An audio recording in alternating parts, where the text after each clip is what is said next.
Hi there, Brock VandenBerg, Fund Manager for TaliMar Income Fund. Today, we're going to do a presentation on investor returns for the month of August. We're going to cover three main topics. We're going to talk about loan origination, how the loan origination team is doing. Two, we're going to talk loan servicing. Three, we'll talk investor returns. And then we're going to go into a quick snapshot of what's going on in the housing market nationally in California, as well as here in San Diego. First, I want to do a couple quick announcements. Number one, we're in the middle of moving offices. In fact, we have literally no furniture in our old office here. We've moved all of that out. I'm sitting on a Costco desk right here with a simple laptop and some lighting here. So by this time next week, we're going to be fully moved into our new office, or at least moved over to our new office. And I'll be excited. I'll be doing some video presentations from the new office. We'll also be hosting an investor event where you, the investor, can come in, meet the team, take a look at our new office. One of the big reasons we're moving offices is that as we grow as a team, we're just outgrowing our current office. In fact, Sarah, my director of operations, was sharing an office with me here for the last 2 months, and I think she wanted her own space, so she gets her own office.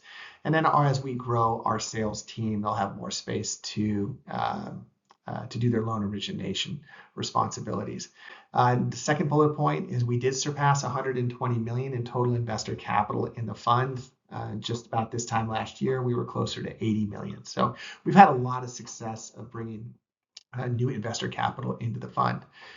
Third, we surpassed 80 million in total loans funded for the year. Now we're a little behind what our target was for the year. As I mentioned earlier, as I have been somewhat open, it's become extremely competitive in the space, in the private lending space. We've seen a lot of investor or outside capital come in, driving rates down and driving loan to value ratios up. So in light of that, our loan origination team has been working overtime to identify good lending opportunities. One announcement that I did fail to put on here is that we did promote Shane Zapata in our office. He was one of the first to enter our junior analyst program. The junior analyst program, we bring young men and women onto the team, recent graduates with finance backgrounds, to learn the private lending business. So they spend about a year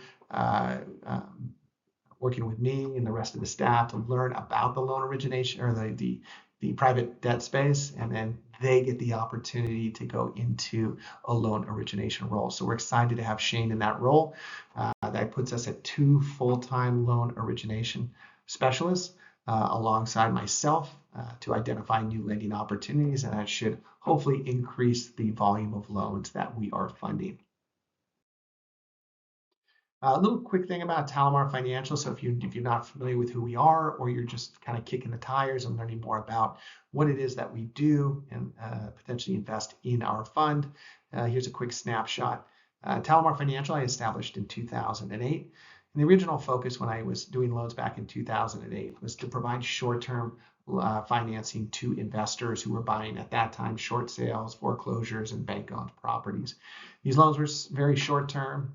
Typically, the borrower would go in and put paint and carpet into the property and relist it and sell that house.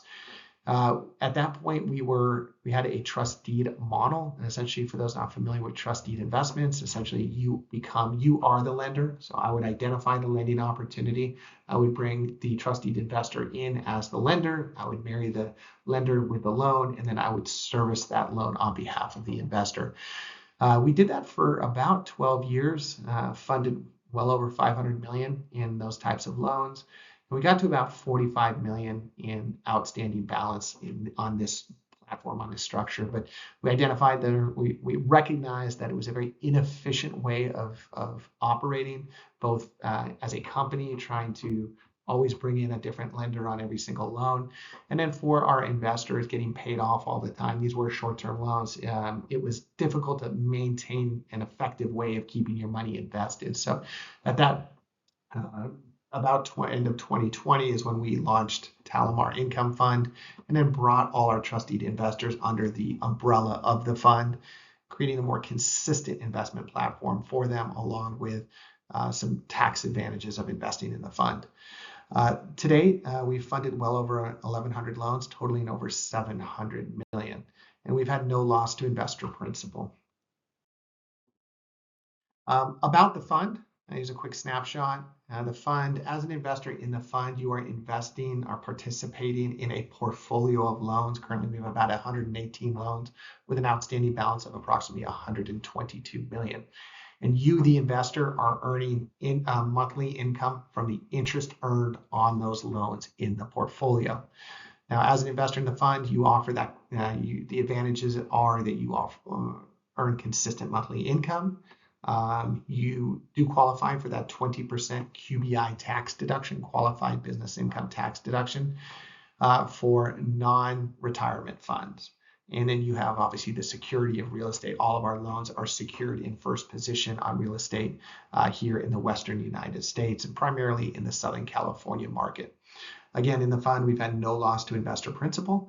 And the fund is open to accredited investors. For those not familiar with the accredited investor stamp, what that is you have to have a net worth of $1 million or greater, or have a earned income over the last 2 years of $300,000 or greater.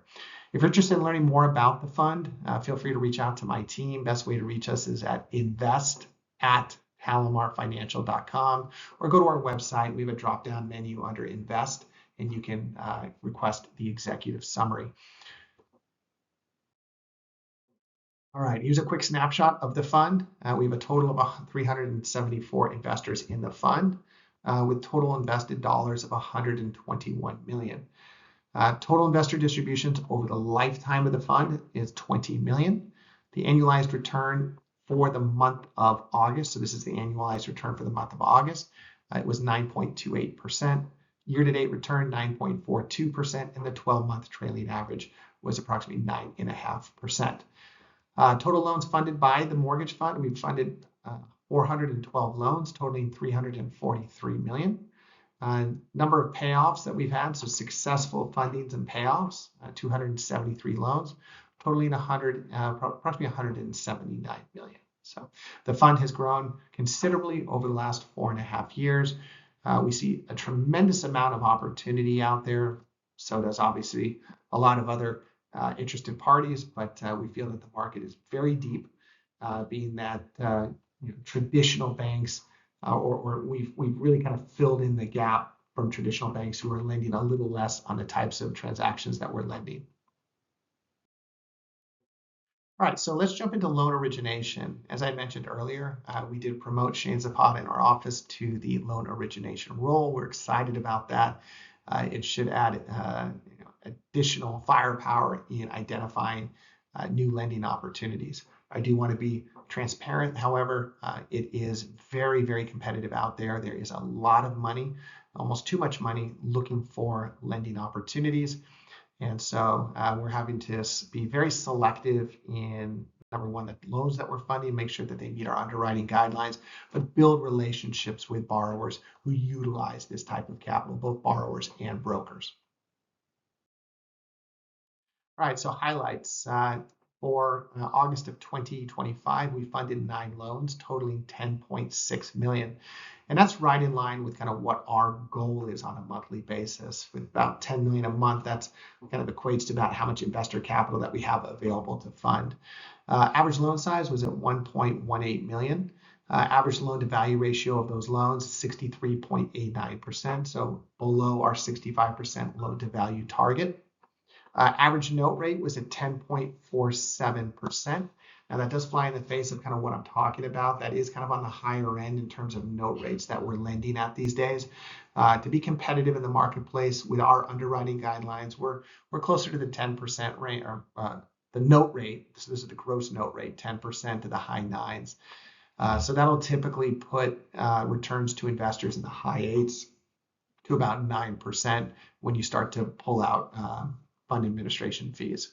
Average loan term was at 14 months. That's kind of in line with where the portfolio is today, but we are identifying and looking for opportunities for longer term loans. It creates a little steadier of a portfolio than trying to constantly replace short-term loans in the portfolio. The table we have here is the number of loans funded by month.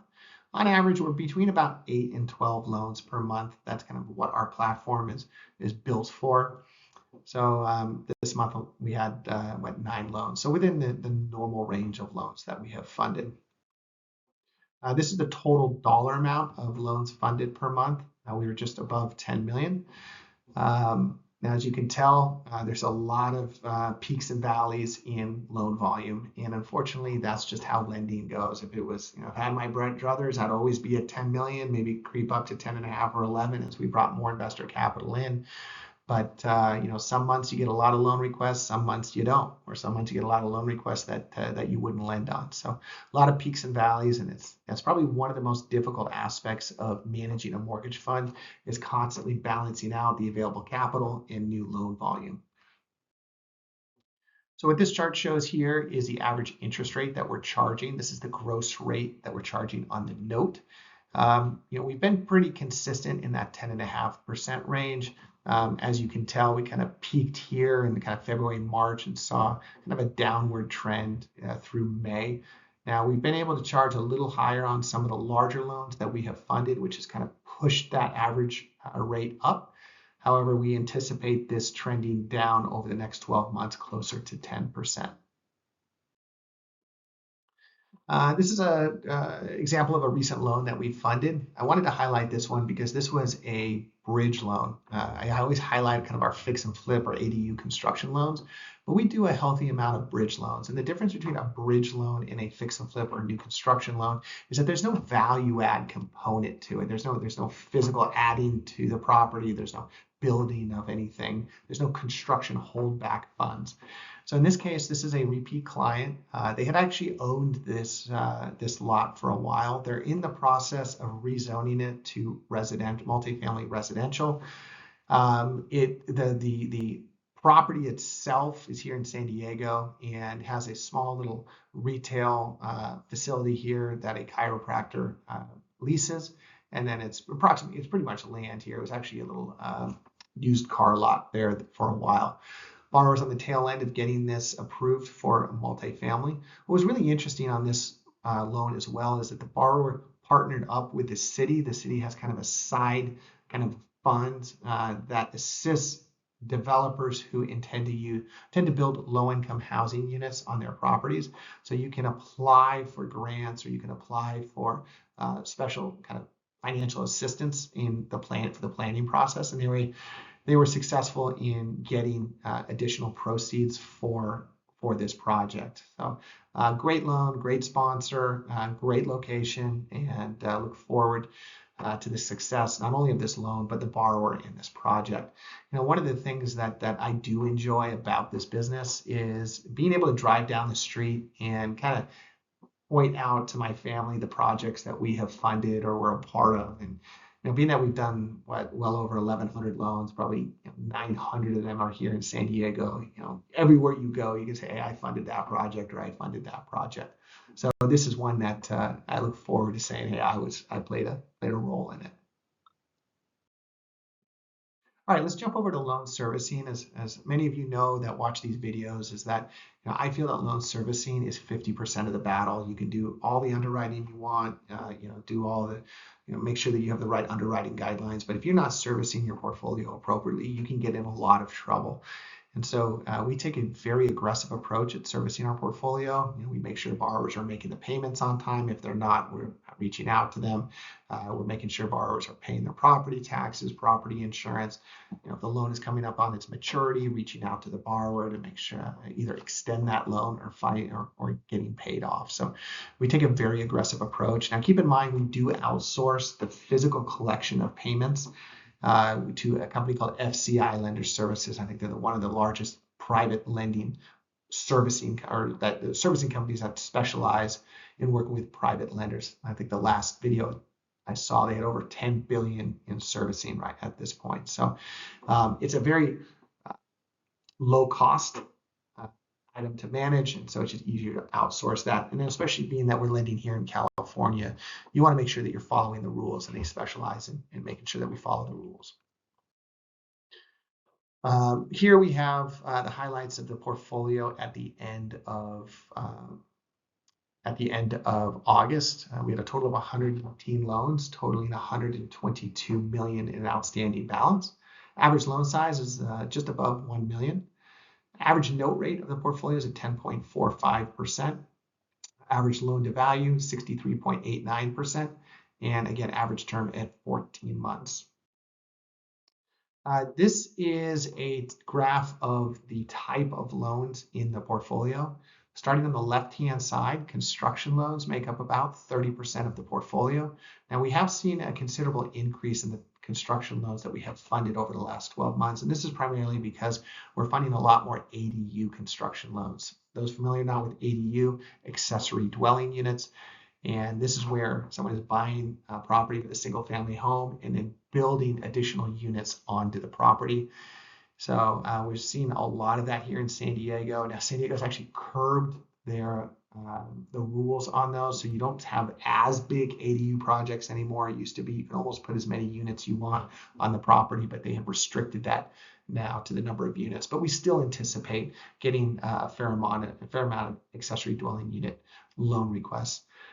Top right is our bridge loans. As I mentioned earlier, bridge loans are loans where there's no real value add. You're either providing financing for the acquisition or refinance of an existing property. Loan terms usually range from about 12 to 36 months, and the borrower is either handling, they need to close quickly, maybe their existing private loan is maturing, and that's the reason why they may come to the private debt market for a refinance. And then down here is our fix and flip loans, still make up in terms of the largest percentage amount, but I anticipate this starting to decline, being that number one, it's very competitive out there in the fix and flip space. You're having to go up to very high loan to value ratios where I just not extremely comfortable with.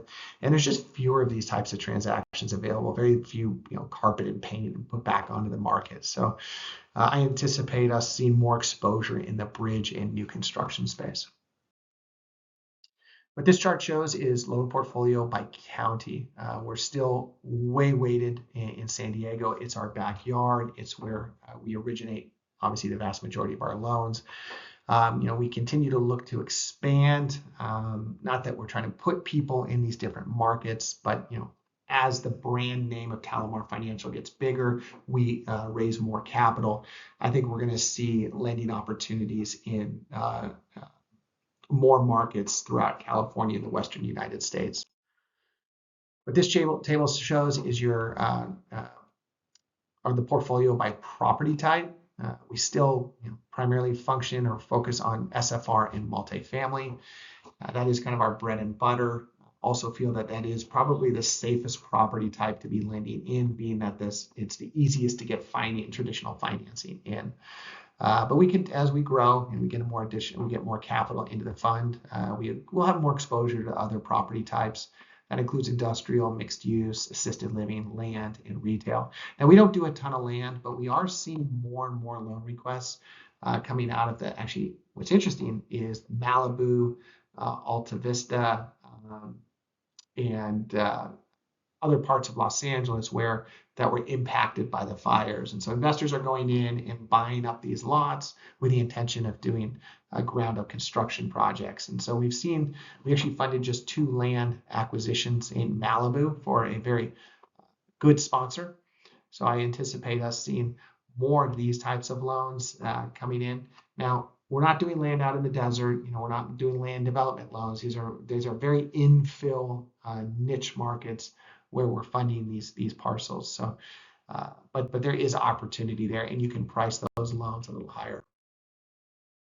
What this table shows here is number of active loans in the portfolio by month, starting from August 2024. So the portfolio had about 100 loans in the portfolio in August of 2024 this time last year.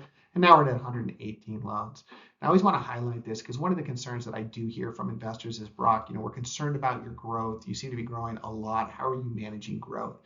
And the response I have here is, number one, know that we outsource the physical servicing of the loans. So the collection of the payments and whatnot is outsourced, and it's by a very large firm. So we can grow 10 times and not have any issues with doing collections and whatnot.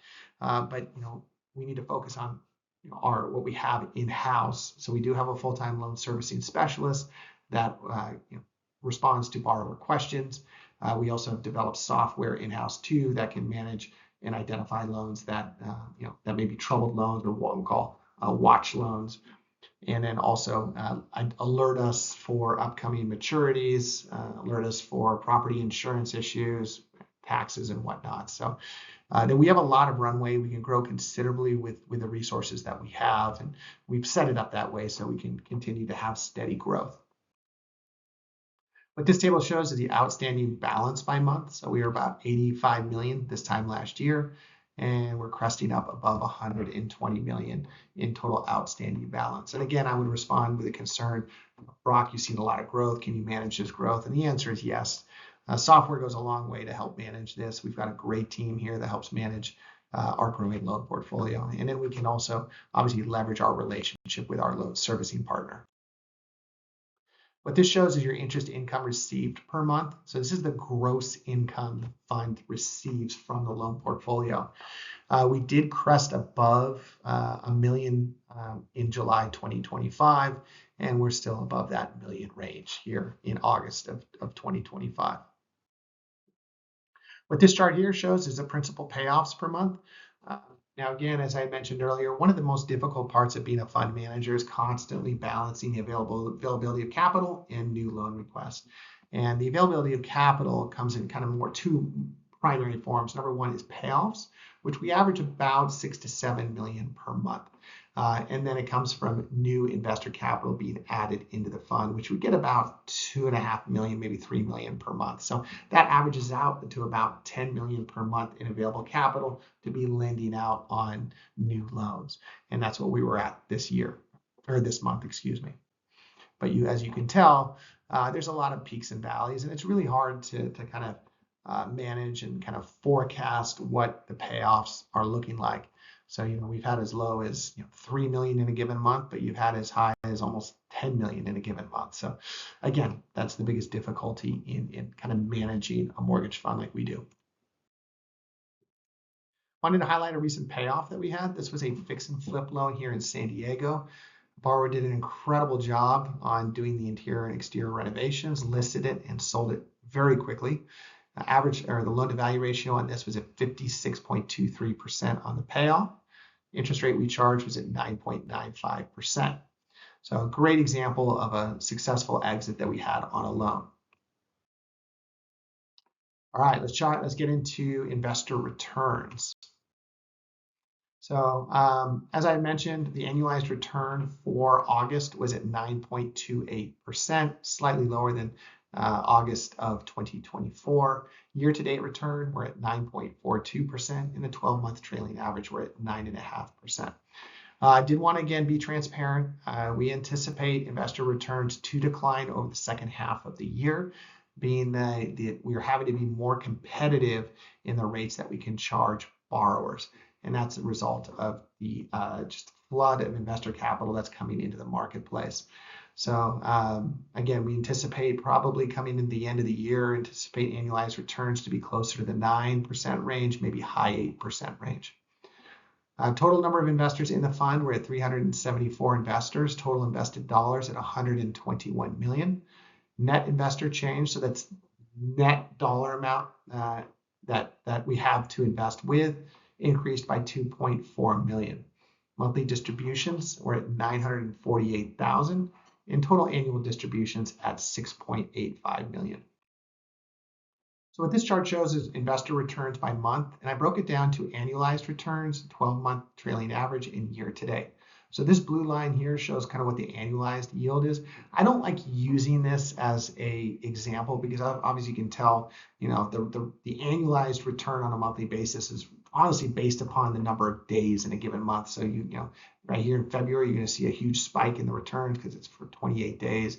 And then you get months like March with 31 days where you're going to have a lower return. So I typically like to use the 12-month trailing average as kind of a good barometer of what to expect in the future. And as you'll notice here, we kind of peaked in the April-May timeframe, and you're starting to see that 12-month trailing average to trail down closer to that, what I feel is going to be closer to that 9% range for the fund. What this chart shows is the TaliMar Income Fund versus the 10-year Treasury. I always get the question is, Brock, how do you compare the return of the fund to, other, fixed asset investments? And I think the closest comparison might be the 10-year Treasury. And I always say that we trade about 5% or 500 basis points differential to the 10-year Treasury. So if you'll notice here in August of 2024, 10-year Treasury was about 4%. And we earned approximately 9.5%. So we're about 5.5%. Now, being that we're having to be a little more competitive on the rates that we can charge, I think we're going to see a narrowing in that differential between the fund returns and that 10-year Treasury. Now, why the 10-year Treasury? The 10-year Treasury is again kind of that basic fixed income investment that you are lending money to the U.S. government. I'm not saying it's fully guaranteed, it is near guaranteed. And so what is the risk differential of earning or buying 10-year Treasury notes versus investing in the fund? But again, just to kind of highlight the fact is that normally we're about a 5% differential between what the 10-year Treasury is in the fund. What this chart shows is number of investors in the fund. So we have steadily increased number of investors in the fund from 300 investors to approximately 375 investors. So good steady growth that we're seeing in terms of bringing in new investors in the fund. What this table shows is number of contributions. So how many contributions are we receiving? The average contribution is approximately 125,000. So, but it can vary wide. Obviously you see a lot of peaks and valleys. The variance is pretty big in terms of total contributions that we will receive in a given month. I can't explain why one month we have a high number of contributions and another month we have a low amount of contributions. The only thing I can think of is that because we have a large number of investors that invest in trust deeds, they may be seeing a lot of payoffs on their trust deeds. So that's when they transfer the funds from trust deed investments into the fund. Dollar amount of contributions, again, there's a lot of peaks and valleys in terms of contributions. On average, we're averaging about $3.5 million in contributions per month. But as you can tell, there's a lot of peaks and valleys, so a lot of highs and lows in terms of total dollar amount in contributions. All right, let's jump into the housing market because this is something that obviously we want to follow, being the fact that we have a lot of exposure to the single-family and multifamily marketplace. But there's a lot of talk on kind of what is happening in the housing market in general. Now, keep in mind that the housing market is very localized. So what's going on in Florida may be very different. What's going on in San Diego or California may be very different from what's going on up in the Northeast and Northwest. So my market predictions going into 2025 was that home prices essentially would remain flat in 2025, maybe dip by 1 to 3%. Mortgage rates will remain near 7%. Kind of seeing that right now, even though the Fed had decreased the Fed funds rate, it didn't really have much of an impact on the 10-year Treasury, which is what kind of dictates mortgage rates. In fact, when they announced the decrease in the Fed funds rate, that 10-year Treasury actually creeped up. So again, I think there's this misunderstanding or confusion where if the Fed funds rate comes down, therefore all mortgage rates are going to come down. That's just not the case. Number of homes listed for sale will increase by 10%. We've definitely seen that, but that was not a hard prediction, being that we were at near zero number of homes listed, and now we're starting to see it kind of creep up to more historic averages. Rents will remain flat in 2025. Again, I felt that the economy would slow. We did kind of see that going into the end of 2024. I think employment rates, we're seeing a slight increase in unemployment, not a considerable increase, but a slight increase. And as we all know, people are going to buy homes or move places to higher rents when they feel comfortable about the jobs prospects out there. And I think that right now people are just taking a breather.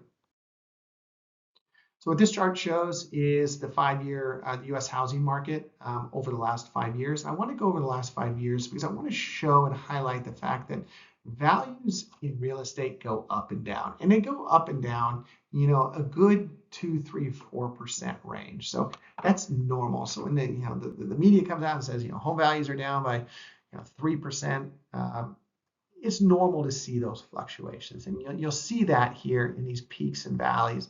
in home values. Now, generally, you've seen, values have increased since beginning of 2021 to here in 2025. And really keep in mind, we're about, we've entered COVID at this point right here, and this is where they felt that home values would just plummet because people would be moving. But it was quite the opposite going into COVID.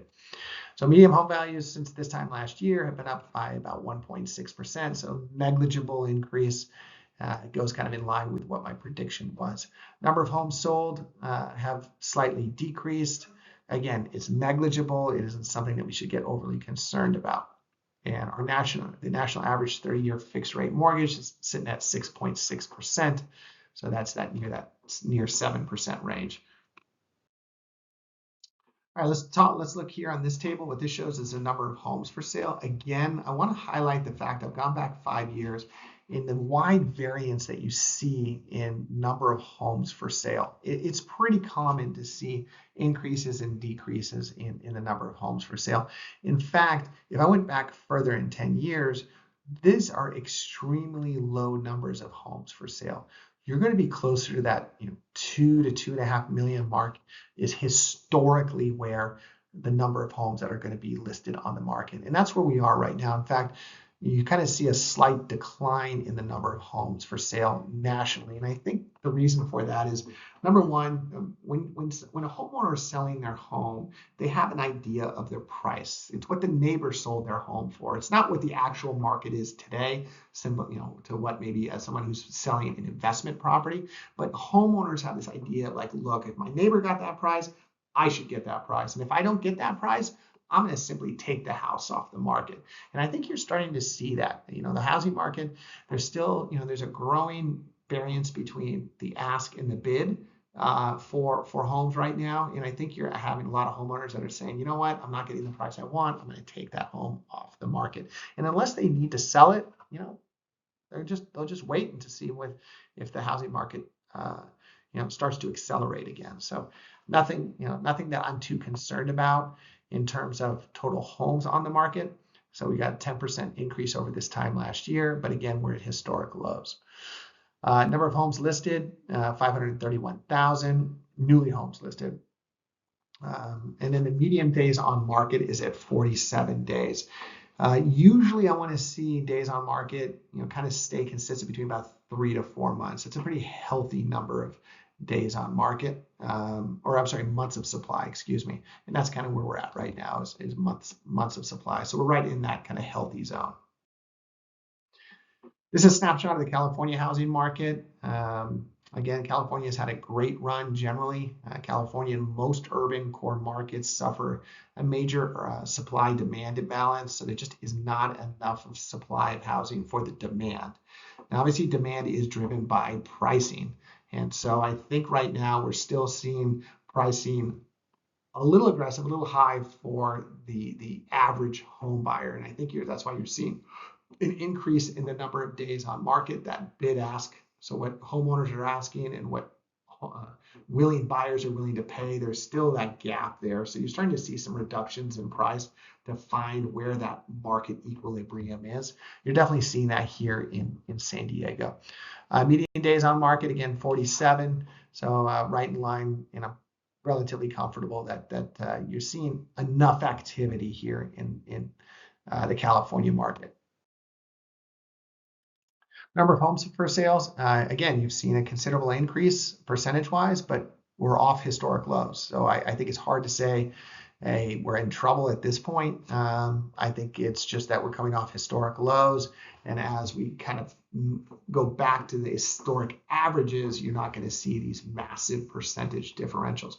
However, again, I want to highlight over the last 5 years, it's pretty common to see big peaks and valleys in number of homes for sale. Here's another, again, check box here is a month's supply. We're at that 3-4% range, which is relatively normal. So we're in line with historically the months of supply of housing. All right, let's get it really back down into the San Diego housing market. San Diego's had a very good run over the last couple of years. We've seen a considerable increase in home values, especially with people coming out of the Bay Area, Los Angeles, and other markets coming to San Diego has really driven up the price. So over the last 5 years, you see again a steady rise, but you've seen still some peaks and valleys in home values. So if someone says, "Hey, home values have dropped by what we see right now, 1.5%," it's pretty common to see that. And hopefully, in fact, I'd like to see home values kind of maybe become a little more steady in the San Diego market. Number of homes sold, 861 homes. That's a slight or 5% decrease from this time last year for August. Now keep in mind that's 861 homes for over 2.5 million people. So there's not a lot of sales happening. And in fact, there's not a lot of homes listed for the sheer number of people that live in San Diego. So again, that supply and demand imbalance that I keep highlighting is there. There just is not enough supply for the demand that's out there. But again, the third part of that pedestal there of that supply demand is what are people willing to sell their properties at? And I think the ask is just simply too high right now for the average homeowner. All right, let's talk median sales price. Median sales price down about 1.5% here in San Diego. Home sales sold again 861, and then median days on market 39. So San Diego has slowed, as you can tell by these charts, but is it in a downward spiral? Absolutely not. I think it's just finding its historic grounds right now, and I anticipate that happening through the end of this year. I don't see any major peaks or valleys happening in home prices here in San Diego. All right, so the key takeaways from our presentation today. Number one, investors should expect returns closer to the 9% range. If we still continue to see the amount of capital coming into the market, we might see returns closer to the high 8%. Loan defaults remain low within the portfolio, but days on market have noticeably increased. So stuff that's priced above the 1 million mark that we have funded, borrower has completed the fix and flip and have listed, are sitting on the market longer. Loan volume has slowed with fewer transactions. So we've seen that over the course of this year. Our goal is to be at 10 million. Right now, we're probably averaging closer to 7.5, 8 million. So hopefully we'll see some transaction volume increase by the end of the year to get us back to kind of what our goal was. Investor activity is strong.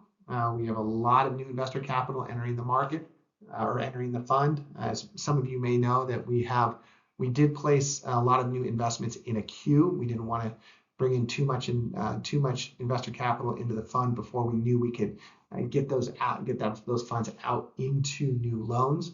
We've activated or opened up the queue again, and so we're bringing more investor capital back into the fund. And then, last bullet point is keeping our eye on the market, making sure that we're adjusting our underwriting guidelines if we start to see a considerable slowdown in the market, and making sure that we're confident in the values that we're underwriting to.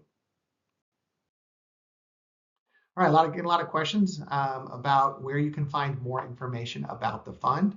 You can go to our website and go under Invest, select TaliMar Income Fund, and select MortgageFund portal. That's where you can log into the portal. You can submit an investment request. You can learn about the fund and then request the executive summary as well. So feel free to go to the website and select TaliMar Income Fund. For those that invest in trust deeds, we did open it up for a couple days for new trust deeds. Unfortunately, we didn't end up needing to invest in trust deeds, but we do have that platform out there. Lastly, we do post all of our content on our YouTube channel, TaliMar Financial. So if you're interested in learning more about the fund, interested to learn more about some of the content that I post, feel free to visit TaliMar Financial on our YouTube site. Definitely subscribe to the channel. It really helps us when you subscribe and like our videos, not only on the investor side, but also on the loan origination side. And it really helps our loan originators identify and finding new loans. So if you could do that. All right. With that, I appreciate you taking the time to view this video. If you're interested in learning more about investing in the fund, feel free to reach out to me. You can use our phone number or email invest@talimarfinancial.com. Be more happy to respond to your questions. If you have questions about the fund, about some of the content that we covered in this video, feel free to reach out and I'll respond. But again, thanks for taking the moment to watch this video in its full, and be sure to give it a like and subscribe to our YouTube channel. Thank you.